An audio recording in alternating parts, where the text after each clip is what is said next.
आज आपण पानांचा रोल न करता अळूवड्या बनवायच्या आहेत. त्या आता कशा बनवायच्या ते बघा, किती सुंदर झाल्या आहेत बघा. लेयर्ससुद्धा किती छान आले आहेत.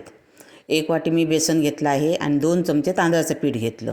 आलं, मिरची, लसूण यांची मी पेस्ट करून घेतली आहे. हे धना जिरा पावडर,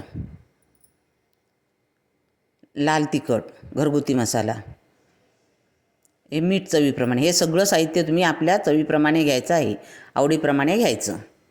आणि हे सगळं मिक्स करून घ्यायचं आहे, एकजीव करून घ्यायचं सगळं. 1 चमचा गूळ. आता पांढरे तीळ घातले आहेत. कोकम आगळ घालते. कोकम आगळ नसेल तर चिंच वापरायची, चिंच नसेल तर लिंबू रस वापरायचा. आता थोडं थोडं पाणी घालायचं आणि मिक्स करायचं. आता मी ते हिंग आणि हळद घालून घेते आहे. आता सगळं साहित्य घालून झालेलं आहे. आता थोडं थोडं लागेल तसं पाणी घालून मी गलगलीत करून हे घेतलेलं आहे. आता इथे मी एक चाळण घेतली आहे. चाळणीमध्येच अशा प्रकारे पानं ठेवणार आहे आणि चाळणीमध्येच मी पानांना पीठ लावून घेणार आहे. सगळीकडे सारखं पीठ लावायचं आहे पानांना अशा प्रकारे, हे बघा. आणि इथे असं हे दुडून घ्यायचं आहे चाळणीमध्येच. आणि परत इथे पण असं पीठ लावून घ्यायचं आहे. आणि पानं आपल्याला उलट सुलट ठेवायचे आहेत. हे बघा, हे पान मी आता सरळ ठेवलं आहे. आता हे दुसरं पान ठेवणार आहे ते मी उलट ठेवते आहे. हे बघा, अशा पद्धतीत ठेवून घ्यायचं आहे. आणि हे पाण्याची बघा, ही शीर काढलेली आहे ना, तसे सगळ्या पानांच्या मी शिऱ्या काढून घेतल्या आहेत. आणि असं व्यवस्थित हे पीठ लावून घेतलेलं आहे. असं उलट सुलट ठेवायचं. आपल्याला किती जाड वडी हवी असेल तेवढी पानं ठेवून आपण पीठ लावून घ्यायचं पानांना. जेवढ्या पानांना आपण पीठ लावलं असेल तेवढी पानं साधारण आपण चौकोनी करून घ्यायची आहेत. हे बघा, अशी चारही बाजूने दुडून घ्यायची, म्हणजे दिसायला बरी दिसतात. ज्यांना रोल करून अळूवड्या करता येत नाही, ज्यांचे रोल कुस्करतात किंवा उघडतात, त्यांना ही पद्धत अगदी व्यवस्थित आहे, मस्तच आहे आणि एकदम सोपी आहे. आता हे मी पान सरळ ठेवणार आहे. बाकीची उलटी पानं ठेवली होती. आता मी हे शेवटचं पान आहे म्हणून मी सरळ ठेवलं आहे. त्या पानाला पण सगळीकडून व्यवस्थित सारखं पीठ लावून घ्यायचं आहे. मी आता गॅसवरती पाणी उकळत ठेवलेलं आहे. पाणी उकळलं आहे. मी ज्या पद्धतीत चाळणीवरती पानं मांडली आहेत तशीच चाळण मी आता ही टोपावरती ठेवून दिली आहे. आणि घट्ट झाकण लावायचं आहे आणि वरती वजन ठेवायचं, म्हणजे वाफ बाहेर जाणार नाही. 20 मिनटं मी गॅसवरती ठेवलं होतं. पहिले 10 मिनटं गॅस फुल ठेवलं होता आणि नंतरचे 10 मिनटं मी मीडियम गॅस ठेवला होता.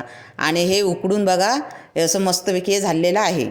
ही वडी मी अर्ध्या तासासाठी फ्रीजमध्ये ठेवली आणि अर्ध्या तासाच्या नंतर मी वड्या पाडायला घेतल्या आहेत. किती सुंदर वड्या होत आहेत बघा. अजिबात कुठे कुस्करत नाही किंवा काहीच नाही.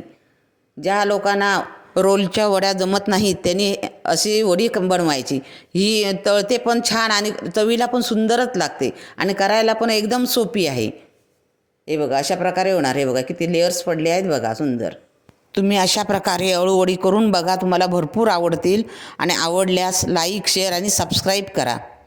आता आपण अळूवडी तळून घेऊया. बघा, तेल तापलं आहे. आता आपण अळूवडी सोडूया तेलामध्ये. बघा, मीडियम गॅसवरती आपण अळूवडी चांगली कुरकुरीत होईपर्यंत भाजून घ्यायची. आणि अळूवडी 80% भाजली की तव्याच्या कडेला अशा पद्धतीत लावून घ्यायची, म्हणजे सगळं तेल नितळून जातं, तेल राहत नाही आतमध्ये. ज्या लोकांना रोलच्या अळूवड्या आवडतात त्यांच्यासाठी मी आता हा रोल बनवून दाखवते आहे. बघा, एका मोठ्या परातीमध्ये अशा प्रकारे पान घ्यायचं आणि मगाशी आपण जशी पानं लावलीत तशीच उलट सुलट पानं लावून घ्यायची आहेत. हे बघा, अशा प्रकारे सगळ्या पानाने व्यवस्थित पीठ लावून घ्यायचं. सगळी पानं मी आता एकावरती एक उलट सुलट ठेवून घेतलेली आहेत. आता मी चारही बाजूने असं हे व्यवस्थित पानं दुडून त्याचं चौकोन करून घेतलेलं आहे आणि घट्ट असं दुडून घेतलेलं आहे. ते बघा, रोल बनवलेला आहे. चाळणीला तेल लावून घेतलं आणि चाळणीमध्ये रोल ठेवला आणि मगच सारखं मी 20 मिनटं वाफवून घेतला. हा बघा, 20 मिनटानंतर असा रोल झालेला आहे. रोल कमीत कमी 20-25 मिनटं तरी फ्रीजमध्ये ठेवा, म्हणजे वड्या व्यवस्थित पडतात, कुस्करत नाहीत, अशा सुंदर वड्या येतात. आणि मगच सारखेच मी तळून